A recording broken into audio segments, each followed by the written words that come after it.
I'm very excited about today's topic. I am very passionate about organizing and overcoming procrastination and getting your life together. You'll probably see a common theme surrounding this, I guess, throughout my content. I like to talk about this.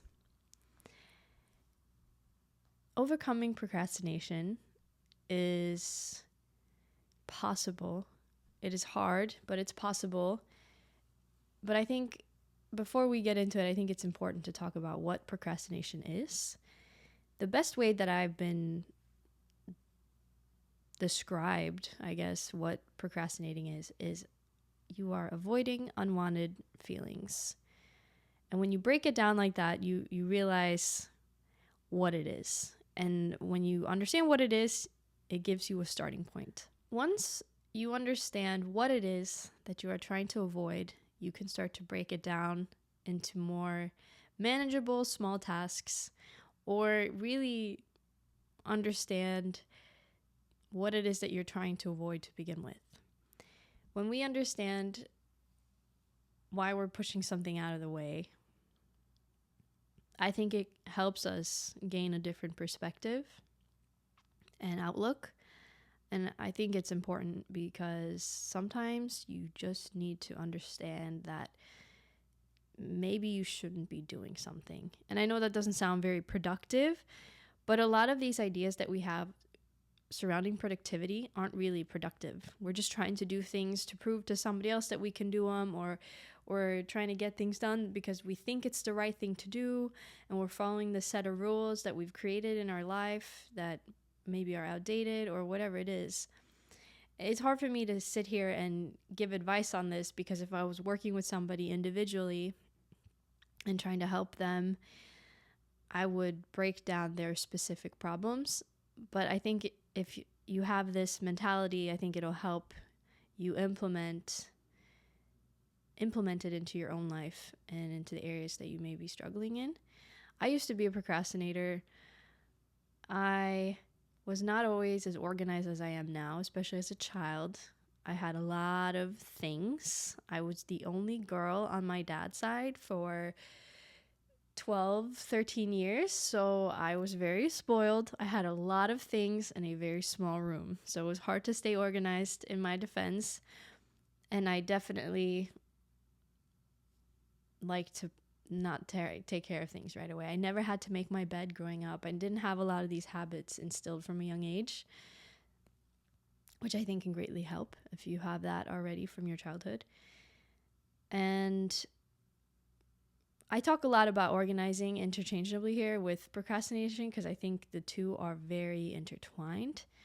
I think procrastination is habitual. And when we start to understand that it's a habit that we've created, we can break that habit and find ways to overcome it.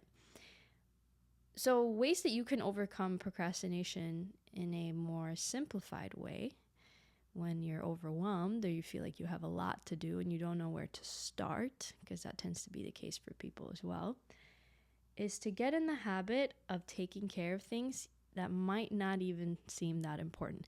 Now, I know this is a bit contradictory to what I just said at the beginning about breaking down what your tasks are, maybe realizing there are things that you shouldn't even be doing, and different approaches for different people is all I'm going to say. Different things are going to work for different people. But what I have found to be really useful is getting into the habit of just taking care of things right away. So a great example is when you're stepping over something that's been laying on the floor for however long, or you have something sitting in your kitchen, or every time you open the drawer and it kind of falls out because it's not properly installed. Those little things impact our everyday life because we're constantly dealing with them. So I think it's important to actually deal with those things because they actually impact the type of day that we're having and the quality of life. It seems very small, but those things add up when you're constantly dealing with them. Something I realized that I was doing is every time I went to watch something on TV, I have like a smart TV, and have updates on the different apps, and I would always just hit later. And then I'm like, why don't I just update this thing? So I clicked update.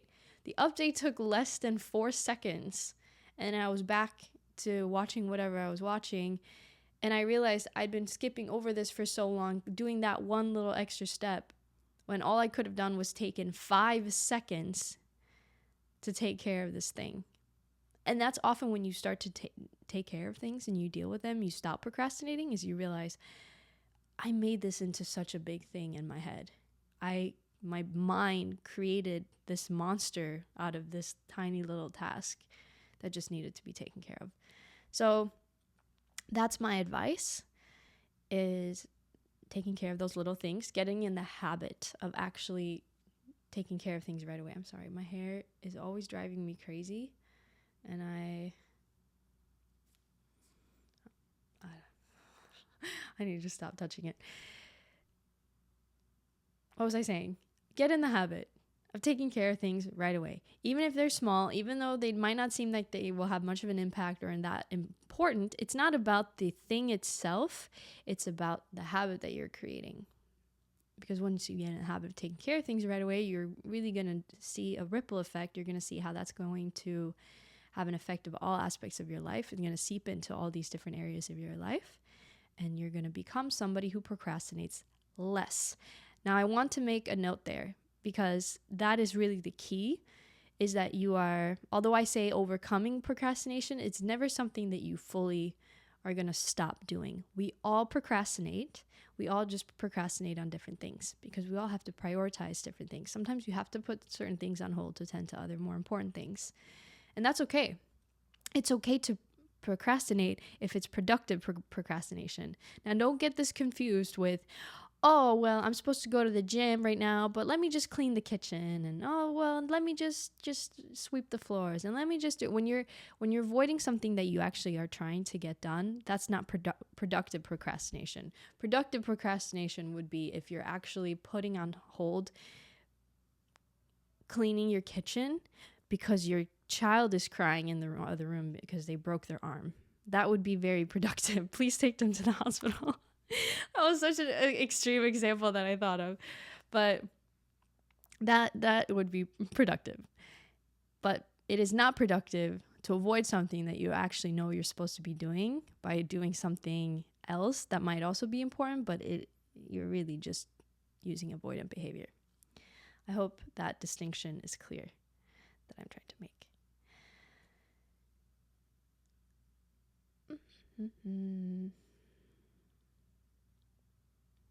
Another tip I have that works for me when I'm tired, because the thing we have to understand too is we reach our limit at the end of the day. We're exhausted. We've made so many choices all day long.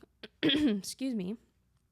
From the time that we've woken up, we start making decisions. What am I going to wear today? What am I going to eat? What am I doing here? You're constantly making these small decisions. And at the end of the day, a lot of us reach something called decision fatigue.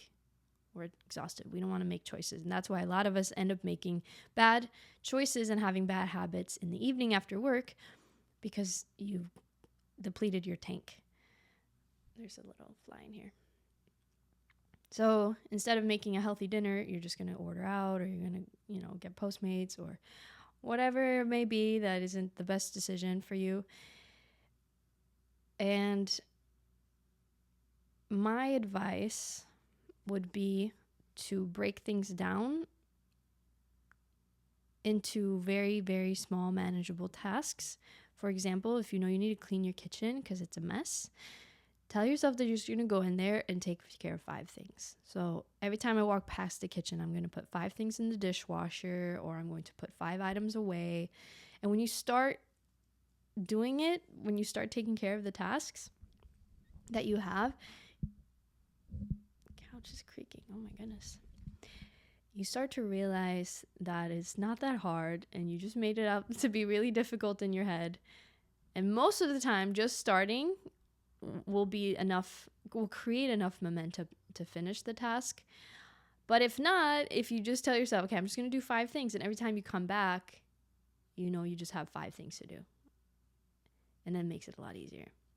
Maybe not the most productive way to get something done in a timely manner, but I'm saying this as a tip for those who weren't going to clean the kitchen anyway, who were just going to go to bed with a messy kitchen. Isn't it better to have 5 things and then 5 more things when you come back, and then 5 more things, and then you realize there's just a few things left, so you might as well just take care of the rest of it.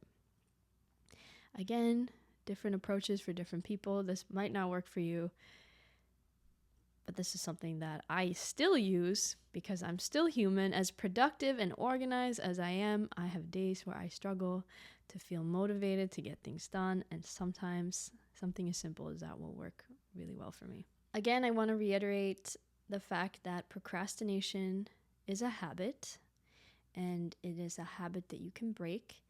And I think there's different ways to break the habit, but I think what is most effective is training yourself to get out of the habit by doing little things that are easy. It's not even about how important they are. It's just knowing that, oh yeah, update the TV. That's easy, quick, super fast. Let me just get in the habit of doing that. Let me just get in the habit of putting my shoes back where they belong when I walk through the door. That's an easy one. Just start doing these little things that are very easy. And again, you will see that it starts to have an effect and spill over into other aspects of your life. I am keeping this pretty short today. I could talk about this topic for hours, but if you have an area that you're specifically struggling with and you need some advice on, or you have having problems approaching it, let me know. I think sometimes it's hard for me to give advice on this. This is going to sound very entitled, but because my life is very organized and I have a system that works really well for me, I tend to overlook maybe certain things. And I also have set these systems in place because I'm not diagnosed ADHD, but I know I have some kind of sporadic mental thing going on. I don't even know what else to call it. Like I said, I don't want to self-diagnose myself as ADHD, but a lot of people in my life call me that. So that's the closest way I can describe how I think and how I approach it. Oh yeah, I gotta fold these blankets, but then I forgot to put this away, and then I go put something in the kitchen, and then I realize that I'm out of paper towels, so I go to order paper towels on Amazon, and when I'm on Amazon, then I realize that I forgot to. It's just like a cycle of that. That's just how I get things done. So if I didn't have these systems in place, I can't even begin to imagine what my life would look like. It would be way more messy and chaotic. Most people that I hear complain about organizing and getting things done, the common complaint is, Nikki, I just don't have time. I'm just so busy. I don't have time. And it makes me laugh because it's not about a lack of time. You do have the time. You just haven't created habits that work for you. Arguably, disorganized people create more chaos for themselves and create more tasks to do because they have to do things twice. Meaning, if you take out a hair product that you're using from your cabinet in your bathroom, you use it, and then you go put it on the counter and leave, at some point later, you're going to have to put that back where it belongs, instead of using it and putting it right back where it belongs in the same spot every time. That's another key, is being consistent with what you do. When we are consistent with what we do, our brain goes on autopilot, and that's how a habit is created, right? It's just, you're not thinking about it. It's just habit. You just do it. That's the key. That is truly the key to staying organized, is being consistent and just getting in the habit of doing it every day, putting things back in the same spot, not putting them in different spots, because that's how you're going to exhaust yourself. And when I see people who are messy and disorganized and who procrastinate, I just think you must be exhausted, because it looks exhausting, the things that you have to do and all the organization that you have to do after you've created the mess, instead of just staying on top of it. That is all I had for today. As always, let me know your thoughts, questions, opinions. I'd love to hear what you think so we can further this conversation. Expect a lot more content when it comes to this topic. As I said earlier, I'm very passionate about this. I'm very passionate about helping people getting organized and setting up structures and systems in their life that leads to more productivity. I hope you have a blessed day, and I will see you next time. No, we're not doing this today again. You're gonna stay back. You're gonna stay there. It's always something with my hair.